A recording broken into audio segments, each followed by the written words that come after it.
বন্ধুরা, আমি প্রহ্লাদ এই মুহূর্তে তোমাদের কাছে দুর্দান্ত একটা মরাল স্টোরি উপস্থাপন করতে চলেছি। এই মাত্র কয়েকটা যে সেন্টেন্স গুলো তোমরা পিডিএফ স্ক্রিনে দেখতে পাচ্ছ, এই কটা সেন্টেন্স পড়েই তোমাদের এই মরাল স্টোরির যে নীতিবাক্য হয়, মরাল সেন্টেন্স হয়, সেটাই তোমাদেরকে জানাবো। তাই তোমরা ভিডিওটাকে কেউ প্লিজ স্কিপ করবে না, তোমরা এই মরাল স্টোরিটা পড়ো, জীবনে অনেক ক্ষেত্রে কাজে লাগবে।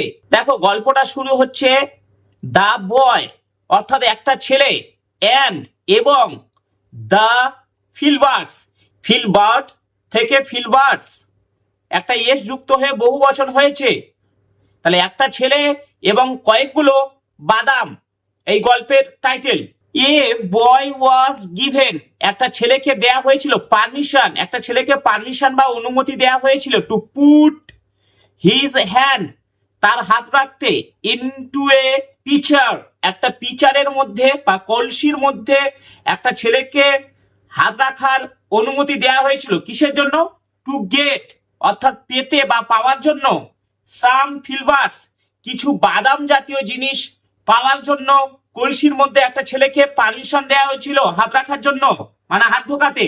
তারপরে কি হলো, এখানে পুট বলতে টু পুট মানে হাত রাখতে, বাট কিন্তু হি টুক সাচ আ গ্রেট ফিস্টফুল, কিন্তু সে টেক থেকে টুক মানে সে নিল, সাচ আ গ্রেট ফিস্টফুল এত হাত ভর্তি বাদাম নিল, দ্যাট এত হাত ভর্তি বাদাম নিল যে he could not draw his hand out again, সে বারবার করে হাতটা তোলার চেষ্টা করছিল কিন্তু হাতটা বের করতে পারছিল না। হি কুড নট ড্র অর্থাৎ তুলতে পারছিল না, হিজ হ্যান্ড তার হাতটা আউট অর্থাৎ বের করার জন্য, ড্র হিজ ড্র আউট মানে কি, হি কুড নট ড্র আউট মানে সে বের করতে পারছিল না হিজ হ্যান্ড হাতটা, আর এগেন মানে তো তোমরা জানো বারবার, অর্থাৎ সে বারবার চেষ্টা করা সত্ত্বেও তার হাতটাকে বের করতে পারছিল না, যেহেতু সে অনেক বাদাম নিয়েছিল, হাত ভর্তি বাদাম নিয়েছিল। দেয়ার সেখানে হি স্টুড সে দাঁড়িয়ে ছিল। তারপরে কি বলছে দেখো, unwilling to give up, give up মানে ত্যাগ করা, left, unwilling to give up a single filbert, একটা সিঙ্গেল ফিলবার্ড মানে বাদামকে, একটা বাদামকে কলসির ভেতরে ফেলে রাখবে এরকম বিষয়ে সে অনিচ্ছুক ছিল। তার মানে সে সমস্ত বাদামগুলো কলসি থেকে তুলে নিতে চেয়েছিল।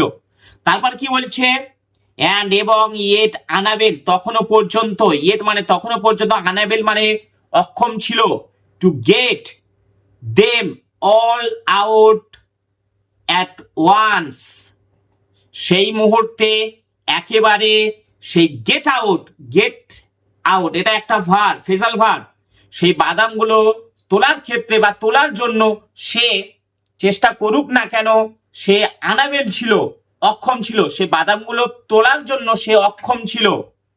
আর একসঙ্গে তোলার চেষ্টা করেছিল, অ্যাট ওয়ান্স মানে একসঙ্গে। তারপরে কি বলছে দেখো, ভেক্সড অর্থাৎ হ্যারাসড হয়ে যাচ্ছিল, ডিসগাস্টেড হয়ে যাচ্ছিল অর্থাৎ বিরক্তি প্রকাশ করছিল, অ্যান্ড এবং ডিসঅ্যাপয়েন্টেড হোপলেস হয়ে গিয়েছিল, অপ্রত্যাশিত হয়ে গিয়েছিল। ডিসঅ্যাপয়েন্টেড মানে হচ্ছে অপ্রত্যাশিত হয়ে যাওয়া। হি বিগ্যান টু ক্রাই, তারপর সে কাঁদতে শুরু করলো।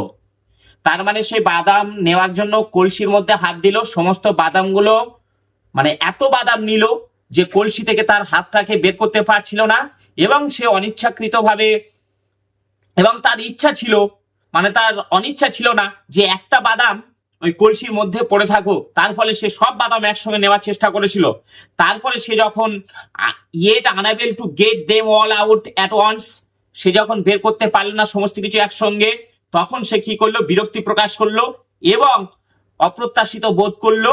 তারপরে সে হি বিগ্যান অর্থাৎ বিগিন থেকে বিজ্ঞান, আর বিগান থার্ড ফর্ম, এটা হচ্ছে সেকেন্ড ফর্ম, সে শুরু করে দিল। বিগিন মানে শুরু করা, বিগান মানে হচ্ছে শুরু করে দিল, টু ক্রাই কাঁদতে শুরু করে দিল। তারপরে কি বলছে দেখো, মাই বয় সেড হিজ মাদার, তার মা বলল, বাবা, বি স্যাটিসফাইড সন্তুষ্ট হও, উইথ হাফ দ্য নাটস তুমি এই অর্ধেক নাটস নিয়ে সন্তুষ্ট হও। ইউ হ্যাভ টেকেন, যে নাটস গুলো তুমি আসলে নিয়েছো, যে বাদামগুলো নিয়েছো, সেই বাদামগুলো নিয়ে তুমি সন্তুষ্ট হও।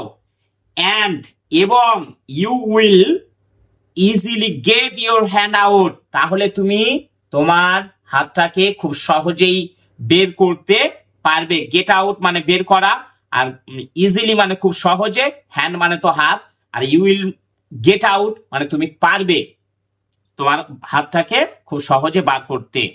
দেন তারপর পারহ্যাপস সম্ভবত, you may have some more filberts some other time, তাহলে দেন তখন পারহ্যাপস সম্ভবত, you may have some more ফিলবার্স, তাহলে তুমি আরো অনেক ফিলবার্স পেয়ে থাকবে, মানে বাদাম পেয়ে থাকবে, সাম আদার টাইম অন্য সময়, মানে একসঙ্গে সব বের করে নিও না, কিছুটা সময় কিছুটা রেখে দাও, তাহলে অন্য কোনো সময় তুমি আবার অন্য কিছু যে বাদামগুলো আছে সেগুলো তুমি বের করতে পারবে।